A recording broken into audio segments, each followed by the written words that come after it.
சாயிராம். எப்பொழுதுமே கடந்து போனவைகளை நினைத்து நினைத்து கவலையே பட வேண்டாம்.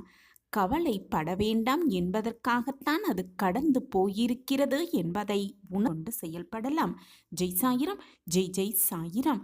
நம்ம சாயன்பர்கள் எல்லாரும் எப்படி இருக்கீங்க? எல்லாரும் நல்லா இருப்போம். ஓம் சாயிராம். என் அன்பு பிரியமே, தாண்டி போய்விடாதே. இதை கவனமோடு கீழ். உனக்காகவே நான் இப்பொழுது பேசிக்கொண்டிருக்கிறேன். உன்னுடைய வாழ்வு மாறும், உன்னுடைய வாழ்க்கையும் மாறும். மாறும் தருவாயில் நிச்சயமாக இதை நீ பார்த்து கொண்டிருக்கிறாய் என்றுதான் அர்த்தம். ஆம் என் குழந்தா, நீ ஆசைப்பட்ட வாழ்வு ஆரம்பமாகும் தருவாயில் நீ இருந்து கொண்டிருக்கிறாய். எல்லாம் உனக்கு சாதகமாக மாறப்போகிறது. என் அன்பு பிரியமே, உன்னுடைய காயங்களில் உனக்கு கிடைத்த தழும்புகள் உன்னை காயப்படுத்துவதற்கு அல்ல என்பதை புரிந்து கொள். அந்த காயங்களையும் வலிகளையும் கடந்து வந்ததை எண்ணி பெருமைப்படுவதற்காகத்தான் அந்த காயங்களும் வலிகளும் என்பதை புரிந்து கொண்டு செயல்படு. காயப்பட்டு விட்டதே, போராட்டமான வாழ்க்கையோடு வாழ்ந்து கொண்டிருக்கிறேனே, வலிகளும் வேதனையுமாக இருக்கிறதே என்று எப்பொழுதும் வருத்தமே படாதே. அதே போல நடந்து முடிந்தவைகளை பற்றி நினைத்து கவலை கொண்டே இருக்காதே.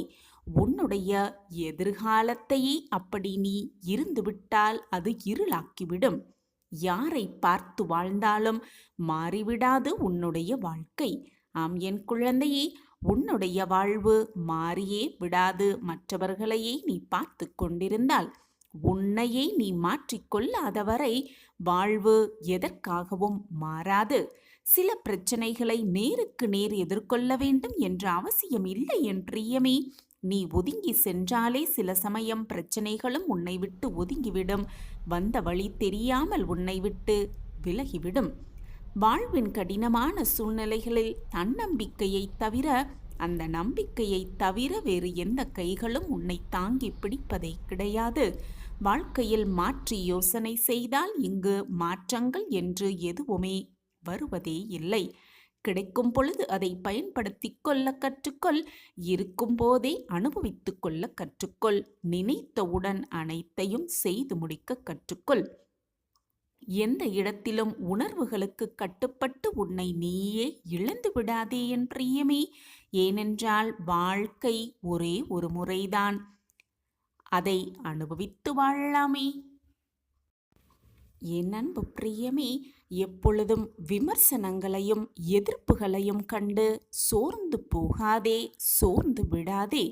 ஆம் என் குழந்தையே, தேவையில்லாத எதிர்ப்பும் தேவையான விமர்சனமும் தான் உன்னுடைய வெற்றியை நோக்கி உன்னை ஓட வைக்கும் என்பதை புரிந்து கொண்டு செயல்படு. எனவே எதிர்ப்புகள் தேவையில்லைதான், ஆனால் விமர்சனம் தேவையான ஒன்றுதான். பாதங்கள், உன்னுடைய பாதங்கள் நடக்க தயாராக இருக்கும் பொழுது பாதைகள் ஒன்றும் மறுப்பு சொல்ல போவதே இல்லை. பாதைகள் மறுப்பு சொல்ல போவதே இல்லை. நீ வெற்றி அடையும் வரை உன்னுடைய பயணத்தை மட்டும் எதற்காகவும் நிறுத்திவிடாதே. தடையாக நீ இருந்து விடாதே. அதே போல பிரச்சனைகளை கண்டு பயந்தும் விடாதே. உன்னுடைய பாதையில் பிரச்சனைகள் வருகிறது என்றால், பிரச்சனை உன்னை சூழ்கிறது என்றால், நீ சரியான வழியில் பயணிக்கிறாய் என்பதை புரிந்து கொண்டு தைரியமாக அனைத்தையும் எதிர்கொண்டு கடந்து சென்று கொண்டே இரு. ஆம் என் குழந்தையே, பிரச்சனைகள் வருகிறது என்றால் சரியான வழியில் சென்று கொண்டிருக்கிறாய் என்றுதான் அர்த்தம். மற்றவர்களின் வெற்றியை கண்டு எப்பொழுதும் பொறாமையே படாதே. அந்த வெற்றியை அடைவதற்காக அவர்கள் கொடுத்த உழைப்பு, பெற்ற வலிகள், வேதனைகளை நீ தெரிந்து கொண்டால், அதை அறிந்து கொண்டால், யார் மீதும் உனக்கு பொறாமை எண்ணம் தோன்றவே தோன்றாது. எதற்காகவும் வருத்தமே படாதே. வாழ்க்கை வாழ்வதற்குத்தானே தவிர கிடைக்காதவைகளை நினைத்து நினைத்து வருந்திக் கொண்டு, சென்றதை நினைத்து நினைத்து ஏங்கிக் கொண்டு இருக்கும் வாழ்க்கையையும் வீணடிப்பதற்கு அல்ல உனக்கு கிடைத்திருக்கும் அந்த வாழ்வு.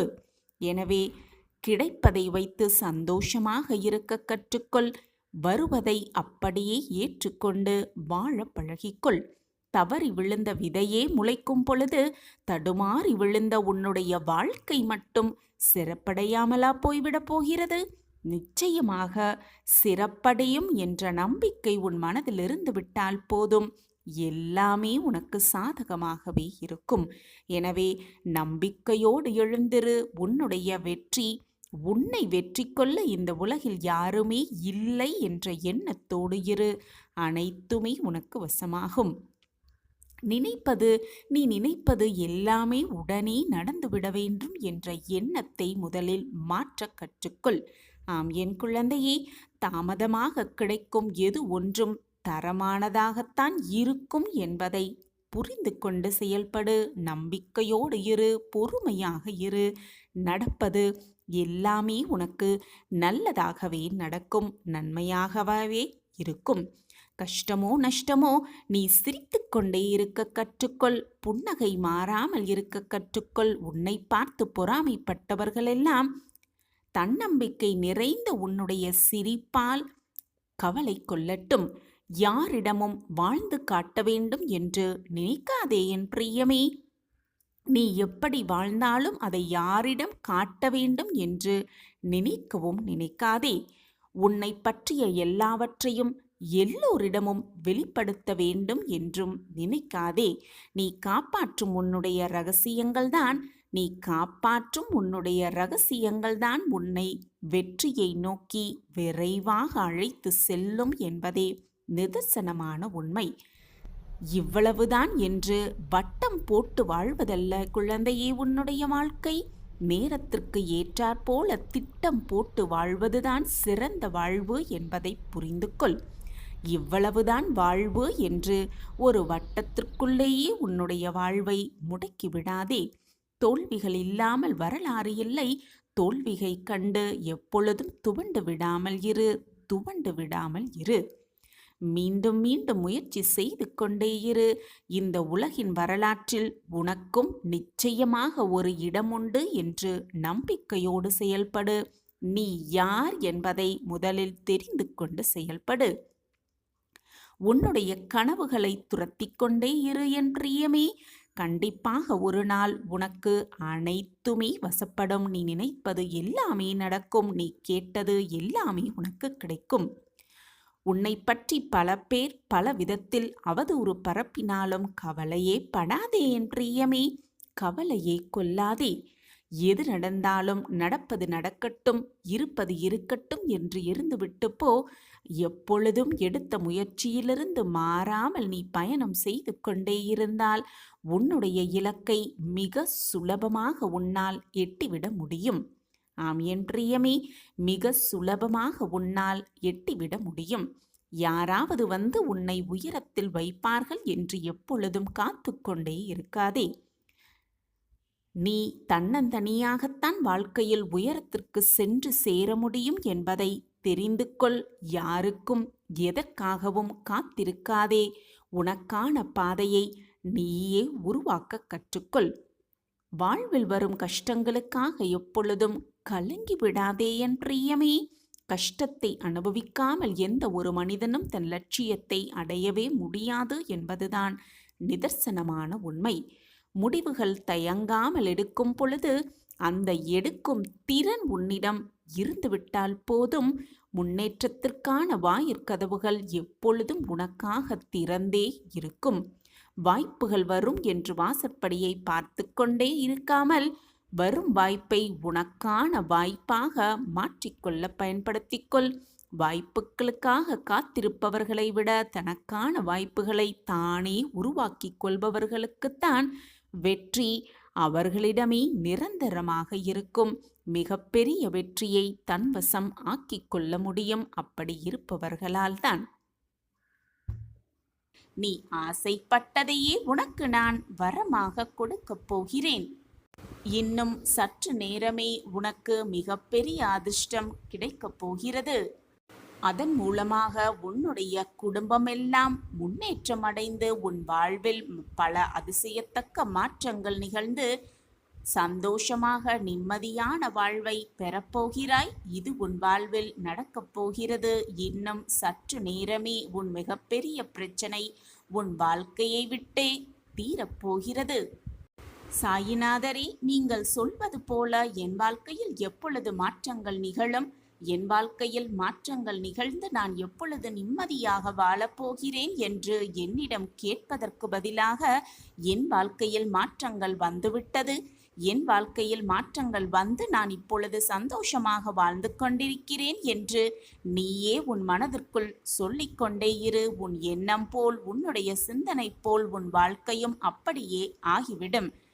எண்ணம் போல்தான் வாழ்க்கை எப்பொழுதுமே இருக்கும். உன்னுடைய எண்ணத்தை முதலில் தெளிவாக வைத்துக்கொள். தீர்க்கமான சிந்தனையோடு இரு. நடக்குமா நடக்காதா என்று கேட்காதே, நடக்கும் என்று நம்பு. கிடைக்குமா கிடைக்காதா சாயிநாதரே என்று கேள்விக்குறியோடு என்னை பார்க்காதே, கிடைக்கும் என்று நம்பு. முடியுமா முடியாதா சாயிநாதரே என்று ஏக்கத்தோடு என் கண்களை பார்க்காதே, முடியும் என்று நம்பு. உன் நம்பிக்கையே உனக்கு அனைத்தையும் கொடுத்தே தீரும். உன்னுடைய நேர்மையான சுயநலமே இல்லாத பிரார்த்தனைக்காக உனக்காக அனைத்தையும் நான் கொடுக்கப் போகிறேன். அதனால் உன் வாழ்க்கையில் பல அற்புதங்கள் நிகழப் போகிறது. இன்னும் சற்று நேரத்தில் மிகப்பெரிய ஒரு பிரச்சனை உன் வாழ்விலிருந்தே தீரப்போகிறது. நம்பிக்கைதான் சாஸ்வதம். உனக்கான நல்லது நிச்சயமாக நடக்கும். நீ நினைப்பது எல்லாம் நிச்சயமாக நடக்கும் என்ற நம்பிக்கையோடு இரு. உன் நம்பிக்கைதான் உன் வாழ்க்கை. நம்பிக்கையே வாழ்க்கையாகி விடுகிறது.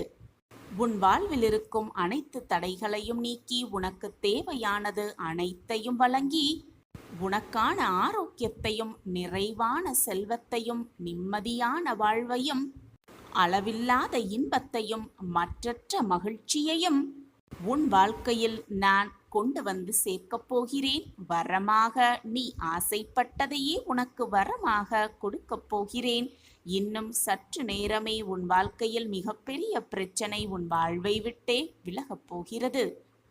ஆம் என் குழந்தையே, இது உன் சாயப்பாவின் சத்திய வாக்குதான். என் வாக்கு என்றுமே பொய்யாகாது. என்னை நம்பியவர்களை நான் விட்டுக் கொடுக்கவும் மாட்டேன், அவர்களை விட்டு செல்லவும் மாட்டேன். உன் சாயப்பாவை விட்டு விலகி போகும்படி நான் அறிவுறுத்தவும் மாட்டேன். உன் வாழ்வில் இருக்கும் கஷ்டங்கள் எல்லாம் உன்னை விட்டு விலகி உன் வாழ்க்கையில் நீ என்ன எதிர்பார்த்தாயோ, வாழ்வு எப்படி இருக்க வேண்டும் என்று எதிர்பார்த்து காத்து கொண்டிருக்கிறாயோ, எல்லாமே உனக்கு சர்வ நிச்சயமாக நிகழும்படி நான் பார்த்து கொள்கிறேன். தேவையில்லாமல் உன் மனதில் பயத்தையோ குழப்பத்தையோ பதிய வைத்துக்கொண்டு என் வாழ்க்கையில் எதுவுமே நடக்கவில்லையே என்று வருத்தத்தோடு இருப்பதை முதலில் நிறுத்திவிடு. உன் வீட்டிற்கு விரைவில் நான் வருவேன். என்னை வரவேற்க தயாராக இரு. இன்னும் சிறிது நேரமே உன் வாழ்க்கையில் மிகப்பெரிய பிரச்சனை உன் வாழ்வை விட்டே ஒழியப் போகிறது. நான் உன்னை எப்பொழுதும் கவனித்து கொண்டுதான் வருகிறேன். ஏதோ பெரிதாக நடந்தது போல யோசித்துக் கொண்டே இருக்காதே. அப்படி என்னதான் நடந்துவிட்டது உன் வாழ்வில்? நீ அதை சொல்ல தயங்கினாலும் நான் அதை அறிந்து கொண்டுதான் இருக்கிறேன். தேவையில்லாமல் யோசித்துக் கொண்டே இருக்காதே. கவலைகளுக்கு உன் மனதில் இடம் கொடுக்காதே. ஏற்றத்தாழ்வுகள் இல்லை என்றால் நீ வாழும் வாழ்க்கைக்கு ஒரு அர்த்தமே இருக்காதுதானே. மனதில் பக்குவமும் தைரியமும் இருந்துவிட்டால் நீந்தி கொண்டு வந்து விடலாம். நீயோ இவை அனைத்தும் கடந்து வந்து விட்டாய். நீ என்னுடைய செல்ல பிள்ளை. உன்னை கண்டிப்பதற்கு எனக்கு மட்டும்தான் உரிமை இருக்கிறது. அதனால்தான் நான் உன் தகப்பனாக உன்னை கண்டித்து உன்னை வாழ்க்கையில் வழிநடத்தி கொண்டிருக்கிறேன். கவலைப்படாமல் இரு. என்னை தாண்டி என்னை மீறி எதுவும் நடக்க நான் விட்டுவிட மாட்டேன் பிள்ளையே. எனது அனுமதியின்றி எவரும் உன்னை நெருங்க விடமாட்டேன். அப்பா நான் இருக்கிறேன். தைரியமாக இரு. தன்னம்பிக்கையோடு இரு. கெடுதல் நடப்பதற்கு இடம் கொடுத்து விட்டால் பிறகு நான் இருப்பதற்கு என்னதான் பயன்? கலங்காதே. எந்த சூழ்நிலையிலும் நான் உன்னை கைவிட மாட்டேன். பாதுகாத்து கொண்டே இருப்பேன். என் பார்வை எப்பொழுதும் உன் மீதுதான் இருக்கும். உன்னை வெறுத்து ஒதுக்கியவர் மத்தியில், உன்னை இழிவாக பேசியவர்கள் மத்தியில் நீ எல்லாம் எங்கே வளரப்போகிறாய், வாழ்வில் ஜெயிக்கப் போகிறாய் என்று அகங்காரத்தோடு பேசியவர்கள் மத்தியில் உன்னை வீழ்த்தி பார்க்க தந்திரத்தையும் மந்திரத்தையும் செயல்பட செய்தவர்கள் மத்தியில் அனைவரும் உன்னை பார்த்து வியக்கும் வண்ணம் வாழ்க்கையில் உன்னை உயர்த்தப் போகிறேன். இது தெரியாமல் நீ கவலைப்பட்டு கொண்டிருக்கிறாய். இன்னும் சிறிது நேரமே உன் வாழ்க்கையில் மிகப்பெரிய பிரச்சனை உன்னை விட்டு உன் வாழ்வை விட்டே விலகப் போகிறது. நம்பிக்கையோடு இரு, நம்பிக்கைதான் வாழ்க்கை. நான் இருக்கிறேன் நிழலாக. சாயப்பா இருக்க உனக்கு ஏன் மனக்கவலை? நான் வியக்கும் வண்ணம்தான் இப்பொழுது உன் வாழ்க்கையில் நீ வாழ்ந்து கொண்டிருக்கிறாய். உன் கோபத்தையெல்லாம் குறைத்து கொண்டிருக்கிறாய். உன்னுடைய உதவி மனப்பான்மையை பெருக்கி வைத்திருக்கிறாய். என் வாக்குப்படிதான் நீயும் நடந்து கொண்டிருக்கிறாய். வாழ்க்கையில் போராடும் குணத்தையும் நம்பிக்கையையும் பெற்றிருக்கும் என் குழந்தைக்கு நினைத்து கூட பார்க்க முடியாத அதிசயங்களும் அற்புதங்களும் வாழ்வில் நடைபெறப் போகிறது. ராஜயோகம் கூடி வரப்போகிறது. விதி மாறப்போகிறது. என் வார்த்தைகளின் மீது நம்பிக்கை வைத்து செயல்படு. கவலைப்படாதே, நான் இருக்கிறேன் அனைத்திற்கும் துணையாக, சாட்சியாக. சந்தோஷமாக இரு, சந்தோஷமாகவே இரு. சகலவிதமான சௌபாக்கியத்தையும் பெறப்போகிறாய். இதுவேதான் உன்னுடைய காலம். இதுதான் உனக்கான காலம். நீ விரும்பியது எல்லாமே ஒவ்வொன்றாக நிறைவேறும் காலம். எனவே இனி நீ சந்தோஷமாக இருக்கலாம். அதே சந்தோஷத்தோடு, நிம்மதியோடு, நம்பிக்கையோடு இதை முழுவதுமாக கேட்டுப்பார். உன் வாழ்வில் நடைபெறப் போகும் ஆச்சரியங்களுக்கும் அற்புதங்களுக்கும் உன் சாயப்பா நானே பொறுப்பு. என் அன்பு பிள்ளையே, கோபத்தை முதலில் குறைத்துக்கொள். அகங்காரத்தை உன் மனதிலிருந்து ஒழித்துவிடு. தான் என்ற அகங்காரம் ஒருவன் மனதில் வந்துவிட்டால் அவனை இந்த உலகத்தில் யாராலுமே காப்பாற்றவே முடியாது. வாழ்க்கையில் வெற்றி அடையும் அத்தனை சூழல்களையும் அவன் இழந்து விடுவான். அகங்காரத்தை முதலில் உன் மனதிலிருந்து தூர எறிந்துவிடு. நம்பிக்கையோடு போராடிக்கொண்டே இரு. என்னால் முடியும், என்னால் முடியும் என்று ஓடிக்கொண்டே இரு.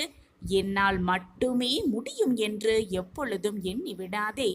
இந்த உலகத்தில் உள்ள அனைவருக்கும் ஒவ்வொருவருக்கும் ஒவ்வொரு தனி திறமை இருக்கத்தான் செய்கிறது. அவரவர் திறமைக்கேற்ப அவரவர் வெற்றியை அவர்கள் வசம் ஆக்கிக்கொள்ள வேலையை செய்து கொண்டுதான் இருப்பார்கள். எனவே உன்னிடம் மட்டும்தான் திறமை இருக்கிறது. என்னால் மட்டுமே அதை சாதிக்க முடியும், நான் மட்டுமே வாழ்ந்து காட்ட முடியும் என்ற அகங்காரம், தற்பெருமை உன் மனதில் இருக்கவே கூடாது. அப்படி இருந்தால் அது உன் வாழ்க்கைக்கு மிகப்பெரிய கெடுதலாகவே முடிந்துவிடும். தைரியமாக இரு, அகங்காரத்தோடு இருக்காதே. சாயப்பா இருக்க உனக்கு ஏன் மனக்கவலை? அழகான மலர்களும் அன்பான விலங்குகளும் சூழ்ந்த அடர் வனத்தில் நெடுங்காலமாக ஆன்மீக தவம் புரிந்து கொண்டு ஞானியான துறவி ஒருவர் வாழ்ந்து கொண்டிருந்தார். அவரை காண மக்கள் விரும்பினாலும் முற்றும் துறந்தவரான அவர் ஊர் வாழ்க்கையை விரும்பாததினால்தான் யாரையுமே காண விரும்பாமல், யாரையுமே சந்திக்க பிடிக்காமல் சிந்தனை முழுவதும் சிவனே என்று வாழ்ந்து வந்தார் அந்த துறவி. ஆனாலும் அவரின் தவ வலிமையால் அவரின் புகழ் எப்படியோ மக்கள் எல்லாரிடமும் பரவியது. அவரின் பெயரே வனத்துறவி அப்படின்னு ஆனது. அந்த வனத்தில் பக்கத்தில் இருக்கும் ஒரு ஊரில் வசித்து வந்தான் ஒரு இளைஞன். இறை சிந்தனை மிகுந்து துறவியாகும் ஆர்வத்தில் இருந்தான் அந்த இளைஞன். வனத்துறவியை பற்றி கேள்விப்பட்டு அவரையே தன்னுடைய குருவாக ஏற்க விருப்பமும் கொண்டான் அந்த இளைஞன். வனத்திற்கு சென்று துறவியுடன் தங்கினான். அவர் பாராமுகம் காட்டினாலும், அந்த இளைஞனை பார்ப்பதே அவர் தடுத்து நிறுத்தினாலும் கூட அவருக்கு தேவையான சேவைகளை செய்து அவரின் மனதில் இடம் பிடித்தான் அந்த இளைஞன். இருவரும் குருவும் சீடனுமாக நிறைய விஷயங்களை பகிர்ந்து கொண்டாங்க. ஆன்மீக வாயிலாக குருவுடன் ஒத்துப்போன இளைஞனால் தான் பிறந்த இனத்தின் மீது கர்வம் கொண்டிருந்த துறவியையும் பிறரை அவர் தாழ்வாக நினைப்பதையும் அவனால் ஏற்றுக்க முடியவே இல்லை. எப்படியாவது தனது குருவின் உயர்வு தாழ்வு எண்ணத்தை, அகங்காரத்தை அழிக்க வேண்டும் அப்படின்னு நினைத்தான் அந்த இளைஞன். அதற்கான நாளும் நெருங்கியது. ஒரு முறை துறவிக்கு ஈசனை வணங்க வேண்டும் அப்படிங்கிற ஆவல் பிறந்து, அதற்காக துறவியும் இளைஞனும் காட்டை விட்டு வெளியேறி ஒரு ஊர் பக்கமாக போய் ஈசனை வணங்கலாம் அப்படின்னு புறப்பட்டாங்க. வழியில் பிறரிடம் பிச்சை கேட்டு வாங்கி அதை தான் உணவாகவே அருந்தி கொண்டிருந்தாங்க. அப்போதும் கூட உயர்வானவர்களை பார்த்தே பிச்சை வாங்கி உண்டார் அந்த துறவி. அதை கண்டு இளைஞன் ரொம்பவே வருத்தப்பட்டான். ஒரு இடத்தில் 2 பாதைகள் பிரிந்தது. எந்த திசையில் செல்லலாம் அப்படிங்கிற இருவருக்குமே தெரியவில்லை. 2 பேத்துக்குமே ரொம்பவே குழப்பமாக இருந்துச்சு. தோராயமாக ஒரு பாதையை தேர்வு செய்து 2 பேருமே சென்றாங்க. ஆனால் அது ஆள் நடமாட்டம் இல்லாத பாதையாக இருந்தது. வன விலங்குகளின் ஒலி கேட்டுக்கொண்டே இருந்துச்சு. ஒரு கட்டத்தில் இருவருக்கும் பசி, களைப்பு, சோர்வு எல்லாமே ஏற்பட்டது. உணவருந்த ஏதாவது கிடைக்குமா அப்படின்னு 2 பேருமே ஏக்கத்தோடு அங்கும் இங்கும் பார்த்தாங்க. ரொம்பவே களைப்பு மிகுதியில் ஒரு மரத்தின் அடியில் ஒதுங்கி 2 பேருமே உட்கார்ந்தாங்க. அப்போ அங்கு விலங்குகளை வேட்டையாட வந்த ஒரு வேடன் இருவரையும் பார்த்து, இந்த அடர்ந்த காட்டில் எப்படி நீங்க சிக்கினீங்க அப்படின்னு கேட்டான் அந்த வேடன். விவரம் அறிந்து கொண்ட வேடன் துறவியையும் இளைஞனையும் தன்னுடைய குடிலுக்கு அழைத்து சென்றான். இளைஞன் ரொம்பவே உற்சாகமா போனான். ஆனா துறவி வேண்டா வெறுப்பாகத்தான் உடன் சென்றார். ஏனென்றால் வேடன் தாழ்ந்த இனத்தை சேர்ந்தவன் அப்படிங்கிறது துறவிக்கு நல்லாவே தெரியும். பசி மயக்கத்தில் இருந்த துறவிக்கும் இளைஞனுக்கும் வேடனின் மனைவி சூடான உணவை பரிமாறினாங்க. நன்றி உணர்வோடு அந்த இளைஞன் அந்த உணவை ருசித்து ரசித்து சாப்பிட்டு கொண்டிருக்க, துறவி மட்டும் வேறு வழியே இல்லாமல் வேண்டா வெறுப்பாக அந்த உணவை உண்டார். பசி தீர்ந்ததும் சரியான பாதையில் அவர்கள் இருவரையும் வேடன் அனுப்பி வைத்தான். செல்லும் வழியில, என்ன இளைஞனே, உன்னுடைய பசி தீர்ந்ததா அப்படின்னு கேட்டார் குரு. உடனே அந்த இளைஞன், குருவே, அற்புதமான ருசியோடு அருமையான வெல்லம் போன்ற உணவு அப்படின்னு பதிலளித்தான் அந்த இளைஞன் தன் குருவை பார்த்து. உடனே குரு, பசியில உனக்கு ருசி கூட தெரியல, வேட்டையாடிய உணவை கொண்டு சமைத்ததோ என்னவோ நல்லாவே இல்லை, துர்நாற்றம், முகம் சுளித்தபடி இருந்துச்சு அந்த உணவு, அதை போய் வெல்லம் போல் இருந்துச்சு அப்படின்னு சொல்றியே அப்படின்னு துறவி கேட்டாரு. பசிக்கு உணவிட்டவர்களுக்கு நன்றி சொல்லாவிட்டாலும் பரவாயில்ல, இழிவாக பேசாமல் இருக்க துறவிக்கு தெரியலையே அப்படின்னு ரொம்பவே வருத்தப்பட்டான் அந்த இளைஞன். துறவி மீண்டும் பேச துவங்கினார்.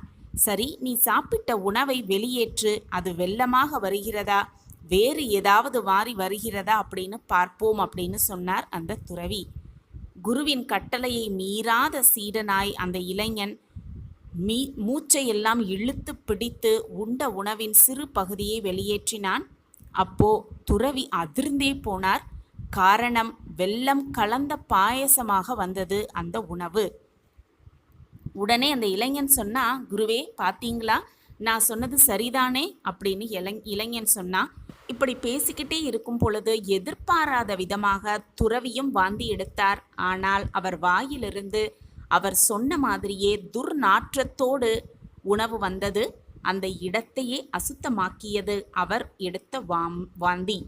இதை பார்த்த இளைஞன், குருவே, உங்களோட மனசில் இருந்த அகங்காரமே இப்படி வெளியே வந்திருக்கிறது. வேடனை பசி தீர்க்க வந்த சக மனிதனாக நான் பார்த்தேன், ஆனால் நீங்கள் இழிவான மனிதனாக பார்த்தீங்க. அதுதான் உங்களுக்கு உங்கள் மனசில் இருக்கிற மிகப்பெரிய குறை அப்படின்னு அந்த இளைஞன் குருவை பார்த்து சொன்னான். குரு அப்பொழுதுதான் தன்னுடைய தவறை உணர்ந்து வருந்தினார். அந்த நிமிடத்திலிருந்து எல்லாரையுமே சக மனிதர்களாக பார்க்க துவங்கினார் அந்த குரு. குருவுக்கே பாடம் சொல்லிக் கொடுத்தான் அந்த இளைஞன். யார் மனதிலும் அகங்காரத்திற்கு இடம் இருக்கவே கூடாது. அகங்காரத்திற்கு இடம் இருந்தால் வாழ்க்கையில் வெற்றியடைவதற்கான சாத்தியக்கூறுகள் மிக குறைவாகிவிடும். அகங்காரத்தை முதலில் நம் மனதிலிருந்து ஒழித்து எறிந்துவிட்டால் வெற்றியை நம் வசமாக்கி கொள்ளலாம். சாயப்பா இருக்க நமக்கு ஏன் மனக்கவலை? கீழே குனிந்து உன்னுடைய பாதை எப்படி இருக்கிறது, அந்த பாதையில் நீ எப்படி பயணம் செய்து கொண்டிருக்கிறாய் என்பதை கூட பார்த்திருக்க மாட்டாய்.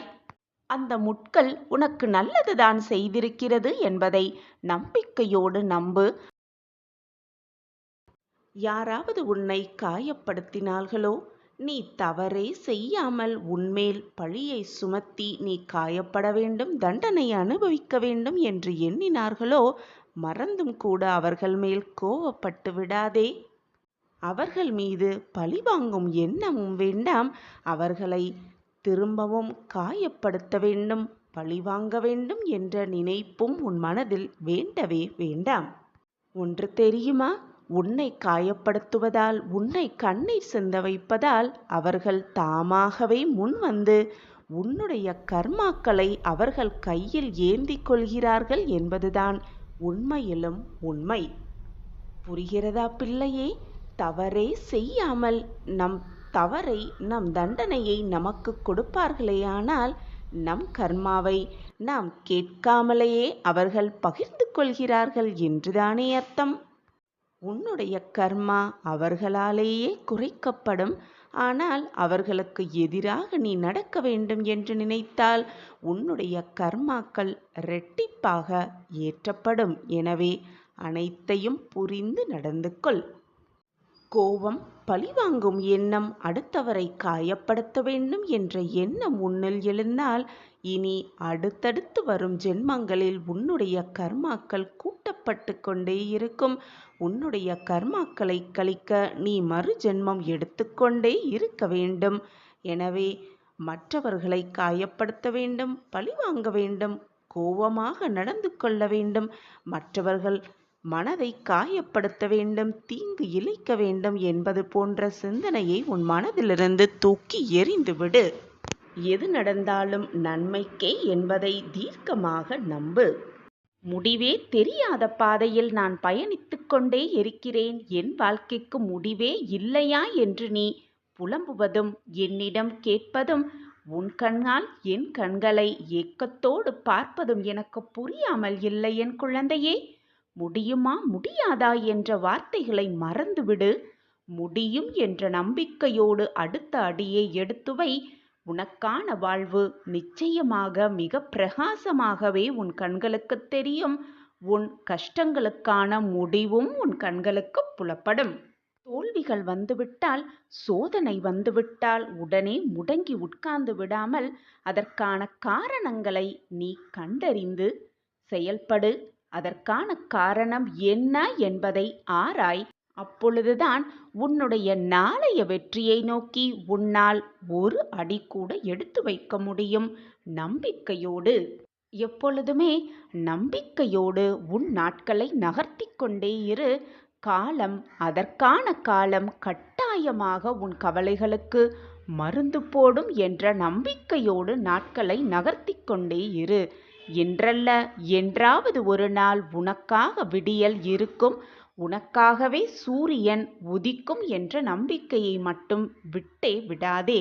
உனக்கு துணையாகத்தான் எப்பொழுதுமே உன் அப்பா இருந்து கொண்டிருக்கிறேனே, பின் ஏன் எப்பொழுதுமே ஒருவித மனப்போராட்டத்தோடு ஒரு விதமான சங்கடங்களோடே இருந்து கொண்டிருக்கிறாய் குழந்தையே? அனைத்தையும் விட்டு ஒளி. முடிந்தது முடிந்தவையாகவே இருக்கட்டும், போனது போனவையாகவே இருக்கட்டும். உன் வாழ்வில் இது நாள் வரை நடந்தது நடந்தவையாகவே இருக்கட்டும். இனி வரப்போவதை நினைத்தும் பயப்படாதே. இப்பொழுது, இந்த நொடி, இந்த நாள், இந்த நேரம், இதை எவ்வளவு மகிழ்ச்சியாக வாழ முடியுமோ, எவ்வளவு மகிழ்ச்சியை இந்த நேரத்தில் அனுபவிக்க முடியுமோ அதை அனுபவித்து வாழ பழகிக்கொள். உன் வாழ்க்கையில் நீ நிம்மதியை மிக சுலபமாக அடையலாம். மனதில் நிம்மதி வந்துவிட்டாலே போதும், மகிழ்ச்சியும் சந்தோஷமும் ஆனந்தமும் அற்புதமும் எல்லாம் ஒவ்வொன்றாக உன்னை தேடி வரும் நிச்சயமாக. என் அன்பு குழந்தா, மதியாதார் தலைவாசல் மிதிக்காதே என்று நான் பல முறை உனக்கு எச்சரித்தேன். ஆனால் என் வாக்கை நீ கேட்டாயா? அவர்களையே நினைத்து நினைத்து உன் நேரத்தை நீயே வீணாக பாழாக்கிக் கொண்டிருக்கிறாய். அவர்கள் உன்னுடைய உழைப்பில் குளிர் காய்கிறார்கள் என்பது உனக்கு புரியவில்லையா? அல்லது புரிந்தும் புரியாமல் போல் இப்படியே இருக்கிறாயா?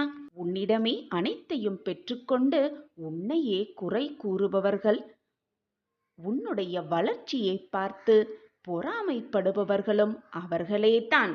ஆனால் அதை புரிந்து கொள்ளாமல், அதை புரிந்தும் புரியாமல் போல் அவர்களுக்கே ஓடி ஓடி உதவி செய்து கொண்டிருக்கிறாய். என்னுடைய பொக்கிஷமான பிள்ளை நீ நல்லவர்களாக இரு. நான் தான் அதை உனக்கு சொல்லிக் கொடுத்திருக்கிறேன். எப்பொழுதும் நல்லவர்களாக இரு. மற்றவர்கள் மனதை காயப்படுத்தாதே. மறந்தும் கூட மற்றவர்கள் மனதை புண்படுத்தும்படி நடந்து கொள்ளாதே என்று நான் தான் உனக்கு